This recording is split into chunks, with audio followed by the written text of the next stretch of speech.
وای زمونږ د جونګړو نه ټولې خټې یوړلې مرګرو وګورئ باران لیونی شوی دی. دغه باران چې کله وشو سیلاب راووتو نو په لنډي کوتل کې یو دوه ګاډي دغه سیلابي اوبو باندې لاهو شول. په دغه کې د بدقسمتۍ نه یو ویګن چې کوم دی نو هغه د افغان مهاجرینو هغه مهاجر کوم چې پورې غاړه تلل په دغه خوړ په هغې اوبو کې هغه هم وبهېدو.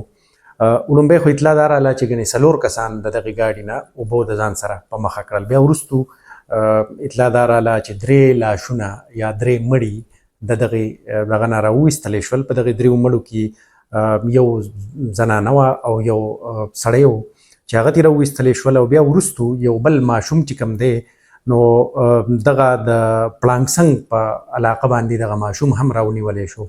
دا زنانه او سړی چې کوم دي نو دا په جمرود په علاقه جبه خوړ ورته وایي، یعنې دا دونه اوبو د ځان سره راوړي ول چې په هغه ځای کې د ریسکیو چې کوم غوطهخور ټیمونه دي نو هغې راویستل او دا یو ماشوم بیا د پړانګ په مقام باندې راوویستلی شو.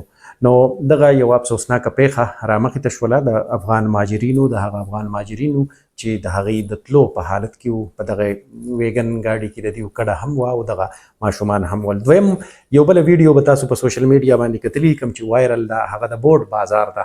د بورډ بازار باندې به تاسو کتلي وي. ما پې یو څو ورځې داسې ریپورټینګ وکړو. کله چې بورډ بازار بند شو نو هم مې پې وکړو، او کله چې بیا بورډ بازار کې عادي ژوند بیرته راغی نو هم مې په هغې باندې وکړو. خو په دغې اخري ویلاګ کې ما تاسو ته دا خبره کړې وه چې په بورډ بازار کې خو عادي ژوند یعنې معمول ته راغی، خو بیا هم د پولیسو د چاپې، د پولیسو د راتګ، د پولیسو د رانیولو هغه یره چې کوم ده نو هغه لا هم خوره ده. نو دغه مناظر چې تاسو کوم ګورئ دا یقیني خبره ده، دا نول راتلل په نظر په کار چې ګنې داسې پولیس او یو افغانی رور مخکې او پولیس ورپسې او د هغه د ګرفتارولو دپاره. بیا په دغه بازار کې که تاسو دغه ویډیو ته لږ په باریکۍ وګورئ نو نورو خلک هم په دې مختلف ډایرکشنز کې منډې وهي. نو ګنې دا یوازې دغه یو هلک نه و ټارګېټ، دا هر سړی په ځان یریدو نو هر سړي بیا منډه وهله. که څوک ګاډۍ ته ولاړو نو هغه د ګاډۍ نه منډه کړې ده، که څوک دکان ته ناست و هغه د دکان نه منډه کړې ده. بلکې زما د یو ویلاګ هغه تاسو به ټکسټ کتلي چې خوف کې ساه تلی دوباره ژوند چې کوم دی نو په بورډ بازار کې شروع شو. دغه خوف و، دغه د ګرفتارۍ دغه یره ده. دا نه چې ګنې مونږ ووایو چې ګنې د پولیسو ډېر غلط کار کړی دی. زه دلته د دې دپاره نه یم چې زه دا ووایم. پولیسو ته هم اډر میلاویږي، د یو ریاست د یو حکومت پالیسي وي. په امریکا کې به هم داسې مناظر تاسو ووینئ، هلته کې آیس ورته وایي چې کوم یو ایجنسي جوړه شوې ده د ایمیګرنټس د نیولو دپاره.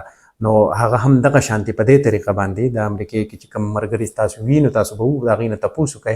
هغې هم عموما دغه ایلیګل ایمیګرنټس چې وي د دې شاته کالر نه یې نیولي او خبرې نه کوي، خو صرف یو لته ورکوي چې په مخه کړي وي.